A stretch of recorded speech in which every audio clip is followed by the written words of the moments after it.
Welcome everyone. So today we are going to solve a word problem which many people got it wrong. Now let's understand what exactly is the question. The question is I bought one share of Tesla for $800 and then I sold it for $1,000. Then I again bought it for $1,100 and I sold it for $1,300. So how much did I earn? See, maximum people what they think is that okay, I sold it for $1,300 and I bought it for $800. So here the answer will be $500. But lot of people disregarded this particular information.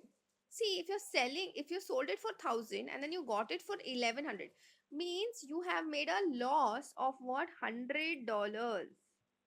So actually, you have not earned $500. You've earned only $400. I hope this is very, very clear to everyone.